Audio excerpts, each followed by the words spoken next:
Welcome home. You're listening to Princeton Real Estate Podcast, and I'm your host, Laura Huntsman.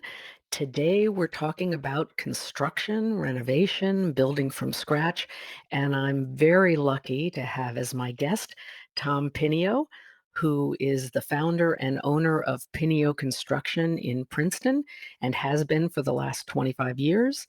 He is a very well respected contractor and builder extraordinaire, and I can't think of anyone I'd rather talk construction with. Tom, welcome to the podcast. Hey, this is great, Laura. Fun to be with you. Can't believe I've been Good. doing this for 25 years, but I I can't think you either. I think you got the numbers right, unfortunately. I know. And you've been doing a great job for 25 years because you're still around and still kicking and building like crazy right now. It's a busy time. Yeah. It's a busy time. So I thought we would start by talking about well, first, the fact that it is a busy time and a lot of homeowners are renovating, they're adding on, they're deciding they're going to build their dream house from scratch. They they're doing so many things to their house, even little things where they're doing it themselves. But in terms of working with you, when someone contacts you for a home renovation or an addition or a brand new build, how does that process start and how do you estimate a job? Good question. And I love the fact that you used one of my favorite words, often overlooked in this business, and that is process. Understandably, folks are excited and inspired by images and what it will be like when they're done.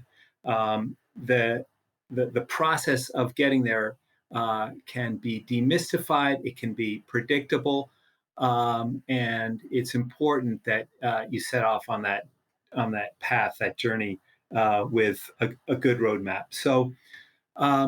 I think the first question is, where are you in that process? So if you've got just some ideas and want to get the ball rolling, I can recommend architects. I can talk about past projects. We can look at some things that inspire you and talk about some initial budgets and materials.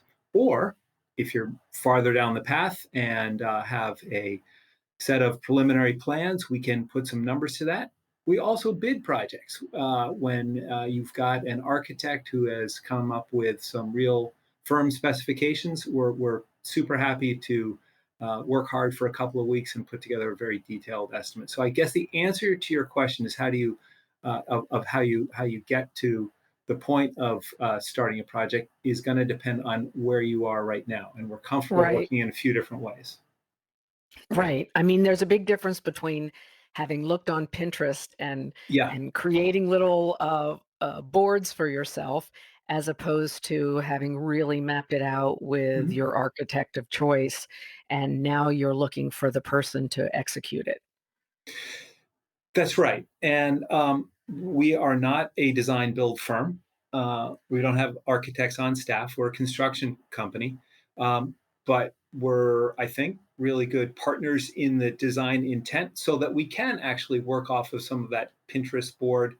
We can look at the house you're in or the house you're thinking of building. And I think we get it pretty quickly. So, uh, it all depends on what you're coming with, and Right, happy to proceed in a couple of different ways. right. And buyers who are looking to buy a house that may need a complete renovation, that can be done. They shouldn't be afraid of that because that's something that you do. You do complete renovations of houses that may need total updating. For sure. And yeah, So yeah, new homes, additions. A smaller job for us would be sort of a kitchen renovation addition, right? Adding kind of that breakfast room, kind of a typical kind of project, a breakfast room Right. to a kitchen remodel that also expands into the dining room. I know that one of the upshots of COVID was maybe a little retreat from the open floor plan. I have read more about that than I've seen, frankly, in Right. at least among our client base. I think still an open, uh, more or less open floor plan is something that we're still seeing predominantly. Um, but yeah, there are. So that's kind of on the smaller end. A larger end would be a whole house renovation, upgrades to mechanical systems, and maybe an addition or not. And yeah, of course, new home construction. So Right. Right. Now, we've heard a lot. We've all heard a lot. My clients have heard a lot about how impossible it is to get appliances in a timely manner, how yeah, expensive lumber became, and so what are you seeing? What caused that to begin with, and what are you seeing now in terms of timetable and also cost of materials? yeah, it's been a wild ride, right? Yeah. it's a little bananas. Yeah. So I think the first you touch on a few things that are of course related to one another. Lumber prices is the one that has really sort of, I think, been the one that has been hard to track and account for. I mean, there's some plywood prices just through the roof. I mean, really crazy. Those I think we're starting to see these numbers come down a bit. So what happened? I think that we had mills shutting down in spring of 2020. We had an expectation as markets tanked that demand was going to go down. I think everyone was kind of in a wait and see frame of mind.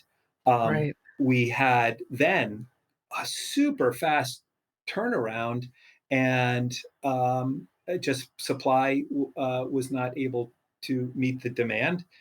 We had in we had that Texas craziness, the storm that Right. freeze that, as luck would have it, at least for us, shut down certain resin plants that are part of some of the exterior sheathing and subflooring that we use. So we couldn't even get stuff. And Wow. we could when we were able to finally at least order it, it was like three times the price. So I think some of this is actually working its way through the system. So as of sort of where are we mid July, we're starting to see the first signs that what many of our clients have seen in in the financial papers, that lumber prices are coming down and futures are coming down, that is actually starting to get to the the retail and wholesale level. So fingers crossed. Good. That's heading in the right direction. Um, there have been just these oddball sort of series of events. Like yeah, we've seen some more than I've ever seen in 25 years. We've seen some mid-year price increases on things like windows. Everyone seems to have done it. They're responding, I think, to both their material prices and frankly, I think some opportunity. Right? Right. There's Right. huge demand, and I think that probably under the guise of material increases, they're kind of putting their finger on that scale. Um, and so when there was a, let's say, a deadline for before a price increase, a bunch of people put in orders for some windows, and that bumped out the lead time. So there's one manufacturer, Marvin, that we see a lot in Princeton, that their higher end windows, normally 5 to 7 week lead time, are now 23 to 26 weeks. That's Uh, unbelievable. it is unbelievable, and it creates a lot of issues in terms of pressing for decisions, getting those things ordered more earlier in the process rather than waiting until we're starting to frame something, or just before we're starting to frame something. So it has created a sort of a cascade and a knock-on effect in a lot of different areas. Yes, appliances, we see the same things. Um, General sort of just throughout the system, but windows and appliances have been the big ones on lead times. Lumber has been the cost of lumber, which in our projects, of course, is going to matter, but it's not like we're just a framing contractor, right? So Right, that right, it's a piece of the puzzle for sure. But on a new home, that might be a $10 or $20,000 price increase right now, which is something, of course, but it's right, not right, it's not a huge percentage of right. the number. So I am cautiously optimistic that these things Good. are working their yeah, yeah. It's just one less thing to pull your hair out Right. about. So One thing I have always loved about your firm is that you have a strong environmental consciousness about the way you approach yeah. projects where your clients share that environmentalism. Mhm. Uh, can you just talk a little bit about the different things that can be done to help the planet in terms of renovating, remodeling, building from scratch, different types of heating and For different sure. types of electricity usage and all of that good stuff. Yeah, absolutely. Um, I like to think about this the way sort of the USDA food pyramid is formed. Not, and we can have sidebar conversations about how that was created. But I think it's a nice graphic. And Right, what I find most interesting about this whole conversation is the stuff that most people find puts them to sleep. So for me, I think about this in terms of creating a tight envelope, a right, well insulated and air sealed envelope, and then you've got less demand, less heating and cooling demand, and you meet that with efficient systems. So for the longest time, people understood, I think, houses, they would say, houses, you run into a crusty old carpenter and they say, oh, a house needs to breathe. Well, no, you need to breathe. A house does not need to breathe. A house needs to be adequately ventilated. A house that's too tight is a problem for sure. It's a problem for the house, it's a problem for the inhabitants, creating levels of carbon dioxide that are too high, among other issues, indoor air quality issues. But we can now ventilate a house, whether it's with bathroom fans on a timer or more sophisticated ways that actually help to mitigate the loss of energy when you're doing that kind of air exchange. Okay, so I can sense that I'm starting to nerd out a little bit here, but no, the core, I'm if you're with with you. me, are you with Yep, me? Okay, I'm with so you. so I am into the really boring stuff that makes for a tight uh, enclosure, and there are two things to keep in mind. I often talk about the importance of insulation and air sealing. So on a cold day, when you're heading out, you might throw on a down puffy, which is great, right? It keeps you well insulated. Now, if it's a windy, cold day, you're going to just intuitively throw on a shell on top of that. So these two things go hand in hand, right? Good insulation and good air sealing. Think about it as your down puffy and your shell combination. Okay. Um, Now, if you're starting to work, you might want to unzip that shell, and you might want to unzip those zips under the arms, and get rid of some of that. In the same fashion, but in a way that's more precisely engineered, and I'm not talking about anything crazy. We put in what are called energy recovery ventilation systems, or heat recovery ventilation systems, that are basically sophisticated fans that in the winter, pull stale air out of the room, send it outside, and bring fresh air in from the outside. And they do it in a nifty way where those two things across a membrane, so that stale warm air gives up some of its heat to that fresh cold air coming in. So it kind of preheats it. They don't mix literally, but they give off the warm air gives some of its warmth to the cold air coming in. Okay, so we've there's one blogger who likes to talk about code levels of insulation as being barely not illegal.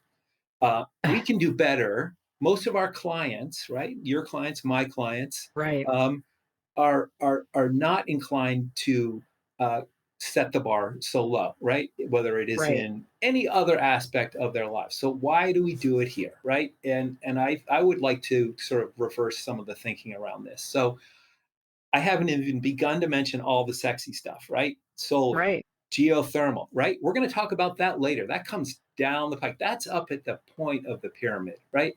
But what we need to do is have a house that just requires less energy. And then let's heat it, cool it, and light it with efficient systems. So LED lighting really should just be the default. And it is in most cases now. And then heating and cooling.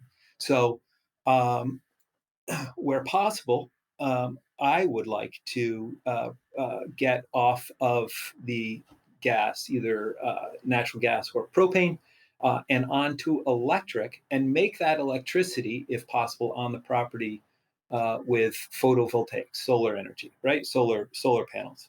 right, Um, so uh, there are in the last dozen years, the efficiency of air conditioning and heating systems called heat pumps, which is just an air conditioner that can run backwards, basically, um, are such that we can really heat and cool but it has to be a well insulated and well sealed house with these heat pumps, with these heat pump air conditioners. Now, that is the same essential technology as what is being used in geothermal. Geothermal is just ground source heat pump, whereas and everybody knows sort of the Mitsubishi mini split system that they've right. seen, and most people don't care for the looks of. That is the air source heat pump. Geothermal uses a ground source heat pump. It's essentially the same technology. One uses a relatively constant temperature from the ground. The air source uses the fluctuating temperature in the air. Now, geothermal has done uh, that industry, that sector has done a good job of getting tax credits for both the equipment and the drilling, and has somehow managed to position itself as a renewable sort of green technology. It's great, it's efficient, but it's no more renewable or green than an air source heat pump. Um, there are a couple of potential advantages for a ground source heat pump. If the tax credits work, you've got the property to do that kind of drilling, whether it be a deep well or a big field. And if you're considering radiant heat, it works very well because there's a way to have the loop that goes through the well field and play well with a relatively low temperature of radiant heating. Okay, am I still? Are you still there? Do I Yep, have I I'm still lost? here. Nope, I'm still here. Okay, so the old radiators that we see around Princeton, the Right, great cast iron radiators that give off tremendous heat, right? The heat that everyone really likes because it's not a dry heat. right, That heat in those cast iron, right? You don't like to sit down or sit on one of those or touch it. That runs at a very high temperature. The hot water that's going through radiant tubing in floors is much lower. It's about 100, 110 degrees, as opposed to maybe 160 to 180 in those radiators. So geothermal ground source heat pump doesn't have to work as hard to get the temperature in that radiant tubing up to 110 as it would if it had to get to 100 and let's say 80 degrees, right? So right, that's another benefit of it. So it certainly has its place. there are just some, I think, very appealing aspects of air source heat pumps, especially as those efficiencies are ever increasing. So there are, I encourage folks to go onto njcleanenergy.com, njcleanenergy.com, and that's kind of a clearinghouse for rebates and incentives through the state. We also are an Energy Star certified builder, and work with a third party rating system on our new homes to ensure that we are meeting the requirements for Energy Star. So they come out and they inspect at various intervals. They do a final, what's called blower door test, where everything is done, and they put a this little sort of temporary door inside your front door and turn on a fan and uh, and pressurize the house and see how leaky it is, right? Wow. And that's back to this thing of saying not saying that a house needs to breathe, but rather saying let's make it absolutely as tight as we can, and then introduce engineered, regulated levels of ventilation and air exchanges. So Energy Star is a good program. The sort of the marquee, the highest standard is something called Passive House, which has very high standards of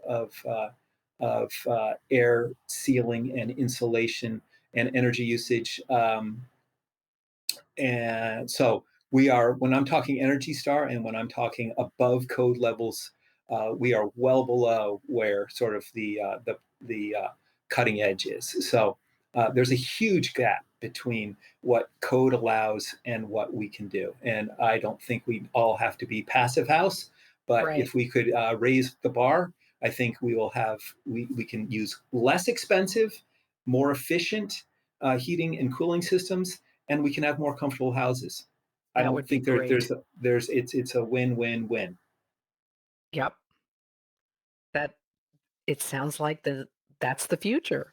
That's where we're headed. Yeah, it can be tomorrow, Yep. and we're doing it. We've got a couple of net zero ready homes in our portfolio, and we've done a dozen or so higher performing, way above code. Several new homes that are Energy Star. So it's all available.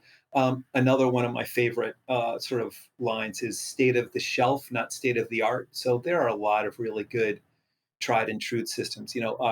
Our our trade is not one that's known as generally cutting edge. There are people who are understandably nervous about putting in uh, complicated systems that work in theory.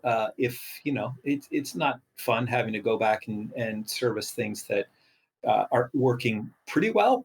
We want them to be Right. reliable and robust, right? So, Right. as an industry, we tend to be a little bit more conservative, but there are things that are state of the shelf right now that are light years past what code requires. Great. That's really great. That makes me happy. Yeah. So here is the question I get asked all the time, and so I'd like to ask it of you since I have you here. I'm constantly asked by clients, how much does it cost per square foot to renovate this? How much does it cost per square foot to build a house from scratch? And I always answer, well, that depends.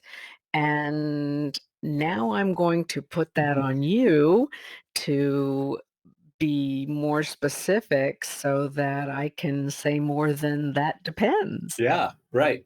Well, uh, sometimes I get that question all the time, of course, and it's an understandable question, right?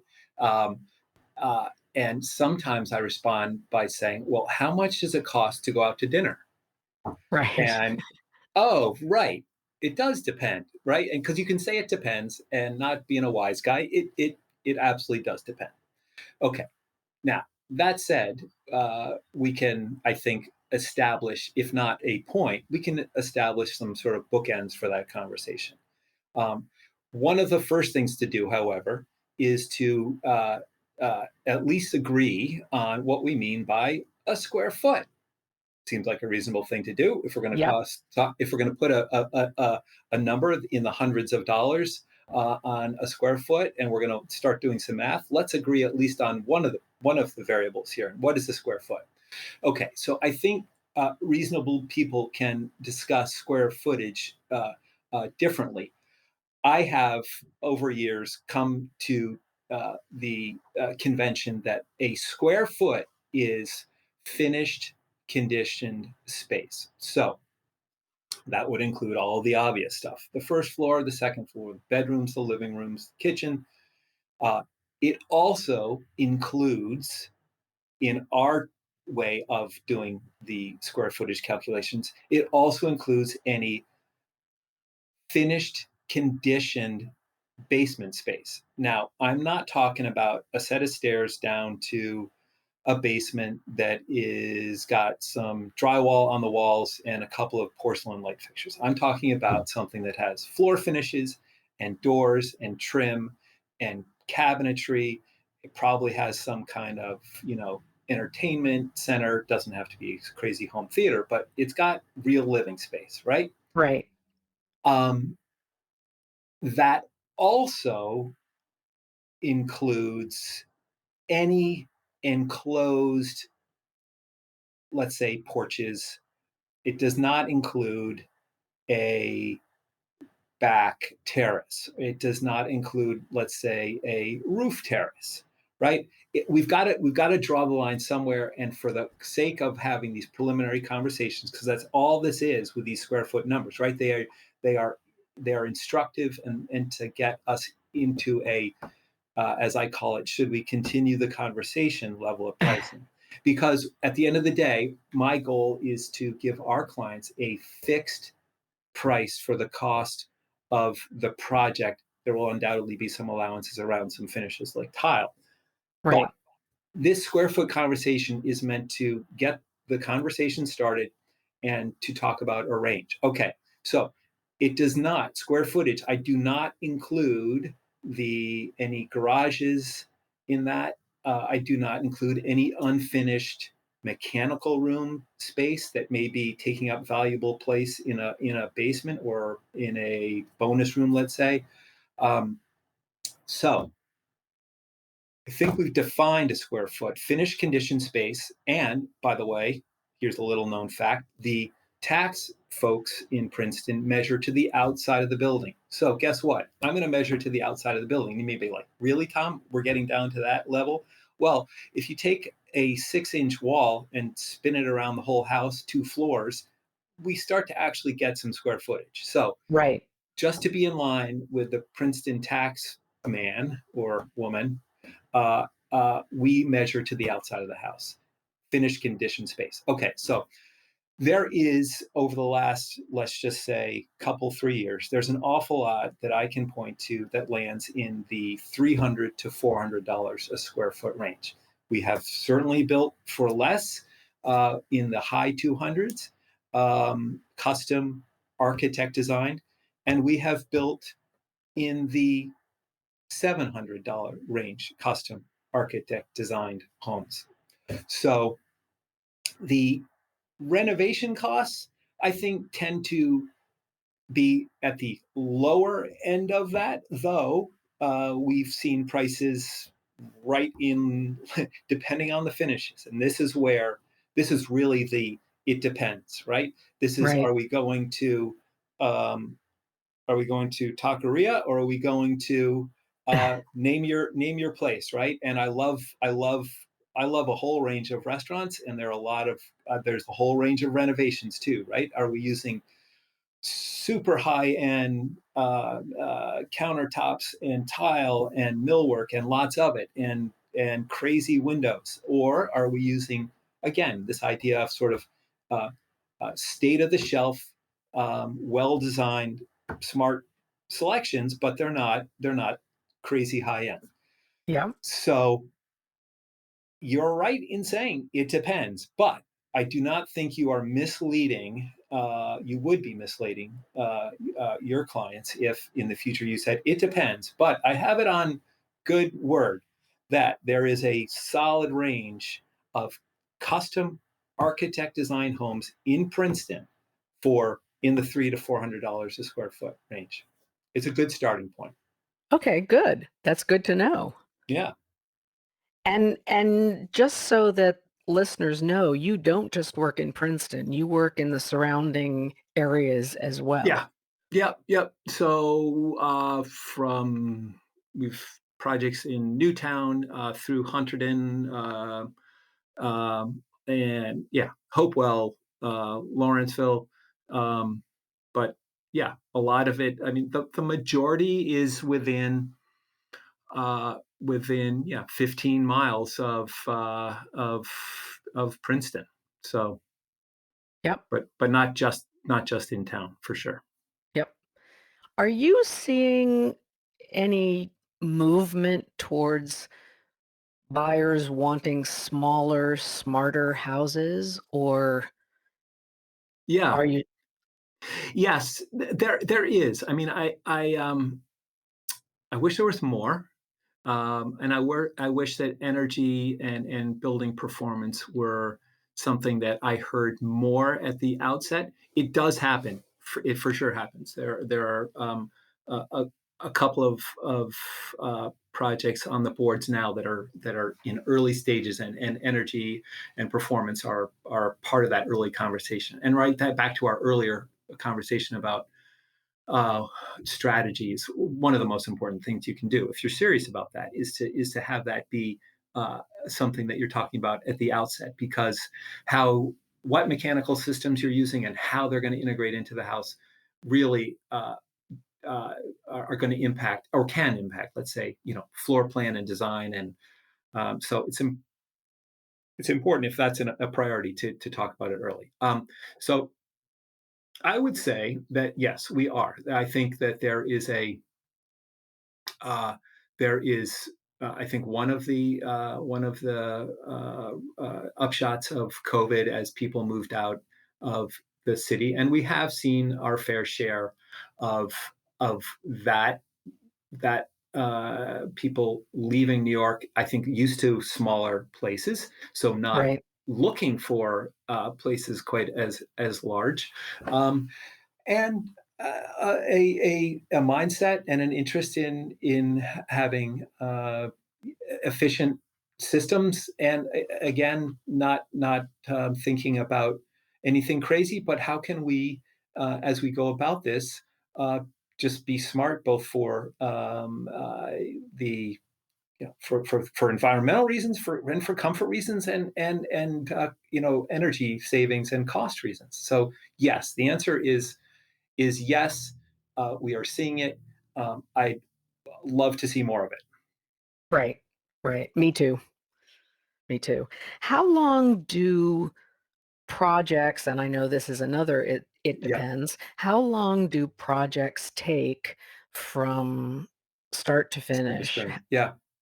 Uh, just because we have to go through a certain series of events, if let's go back to that.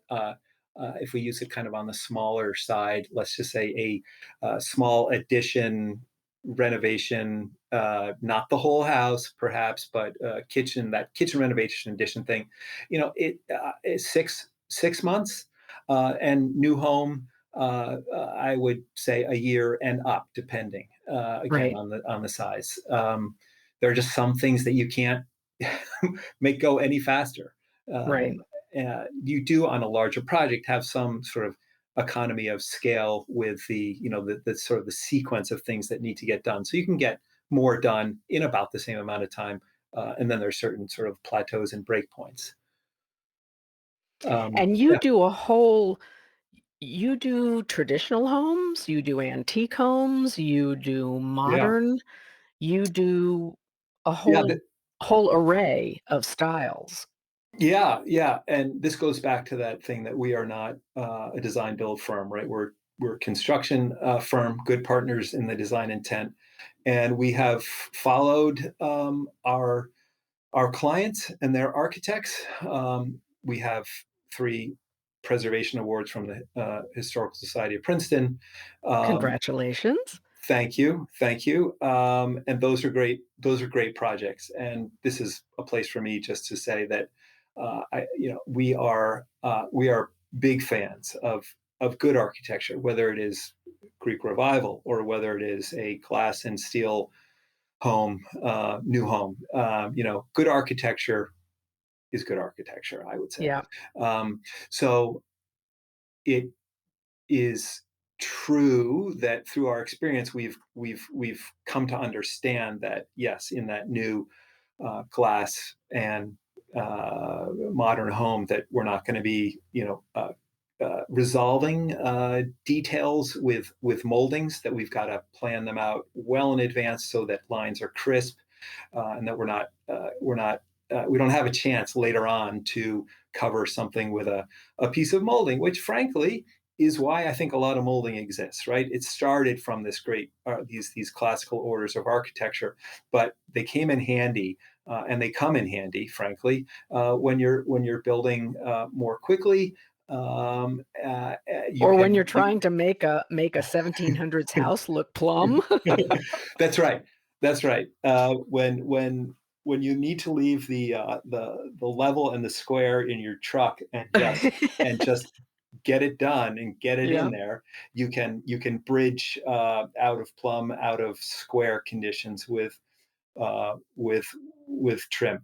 And I'm not here to say that it's what builders or carpenters use to make up for lack of skill. It's a necessity at some points as well. Right. Do you know anything about old houses, Oh, yes, Laura? I do. What Yes. a shock, Tom. I do. I've Yeah. learned the hard way. Yeah. I love my old house, but Yeah. I know its quirks too. Yeah. Yep. Yep. And I too am a fan of old houses, and but they have their challenges. Yes, they do. But there's a patina that comes with them that you can't get right off, right out of the gate with a even something that's sort of in the style of an older home. You bet. You Yeah. bet. So, what do you see anything new coming down the pike in terms of roofing materials or siding materials? Mm, I remember when hardy plank was a new mm, thing. yeah. Anything that you're working, any materials like that Mm, that you're working with that are innovative and different? yeah. Siding and exterior trim. Over the last decade or so, we've seen a lot more of a a product that is made from, and this loops back into sustainability and green building, a product called Boral True Exterior, and it is made of largely of byproduct of the coal industry, of a fly ash, and it mills very well. You may recall a dozen, 15 years ago, we were using these. A lot of builders were using a AZEC or other vinyl trim that would, unfortunately, very durable and weather resistant, but it would expand and contract, just crazy expansion and contraction, and so it wasn't the joints would open up. This is a very stable. This boral is a very stable material. It paints very well. It mills beautifully, and we can also get siding out of it. And historic project we did just recently at 20 Green Street, we use that material as the siding. And unlike hardy plank, it has a deeper shadow line that's more like a traditional clapboard. Oh, That's that.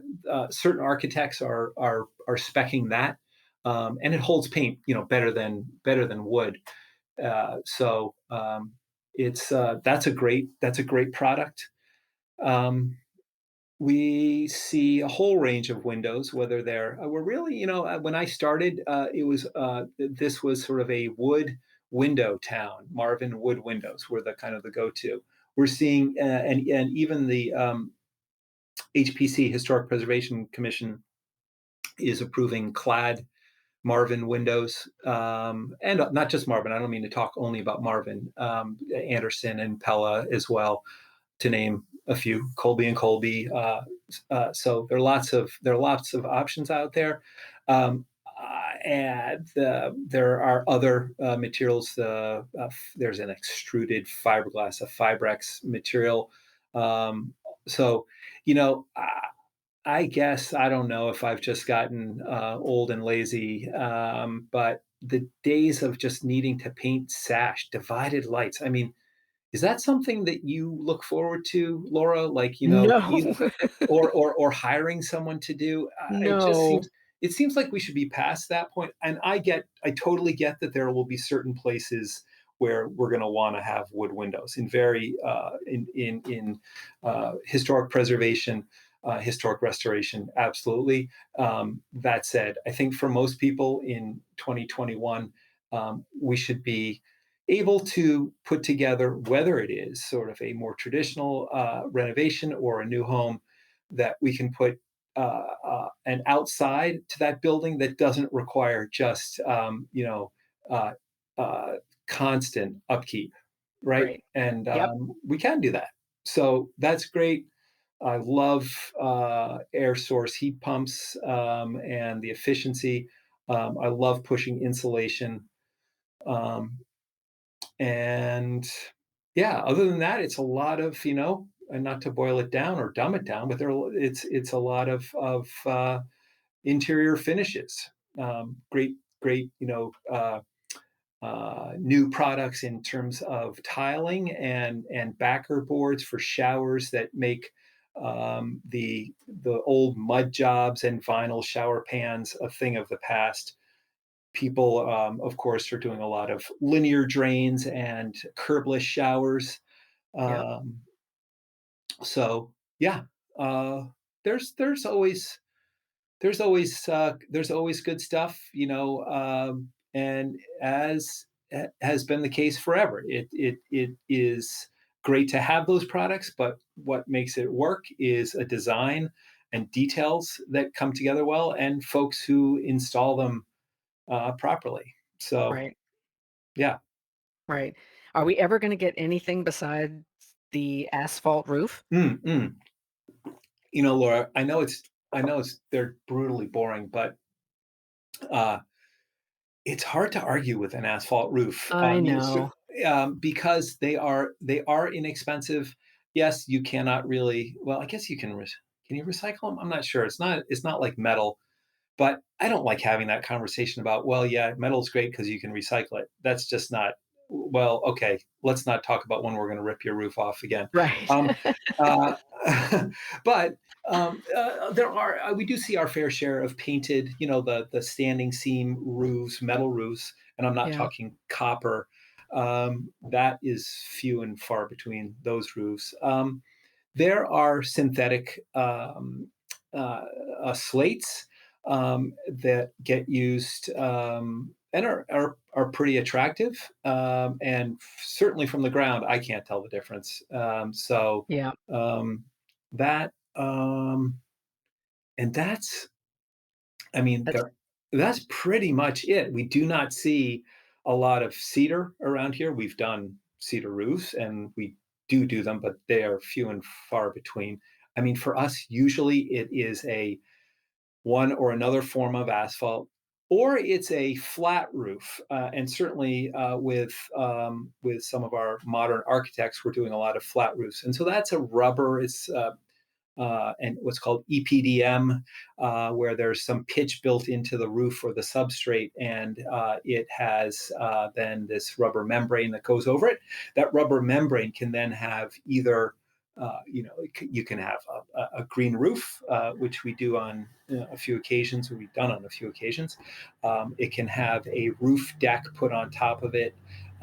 We've done roof decks recently where there is this rubber roof and then a pedestal system that holds tiles, so that you've got, imagine a slightly pitched roof underneath, and then these adjustable pedestals which now allow you to have a level walking surface, be it either wood or tile, and then Oh, that's a good idea. gaps in between that let rain through. Now, depending on your property, right, you've got to make sure that you allow for some maintenance on that because that stuff, especially once it gets through the cracks in those or the gaps in those tiles, tends to get all yucky and clog gutters. So, that's another maintenance thing. But gutter maintenance is something everyone talk about another thrilling topic in construction. Gutter gutter maintenance is something that people should take Oh, I seriously. just look forward Yes, to it like you wouldn't yes, believe. yes, yeah. Good times. Okay, so one more question and Yeah.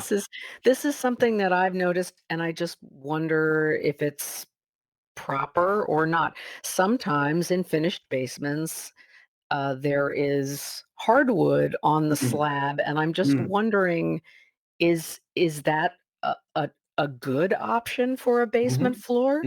mhm. It Is there a can. way you prep it that makes it a good option? Uh, yes, there is, and it's also important that you use the right kind of wood floor. So, uh, I would only put a wood floor down that is actually an engineered wood floor. So that does not mean that it's a necessarily a pre-finished plasticky whatever.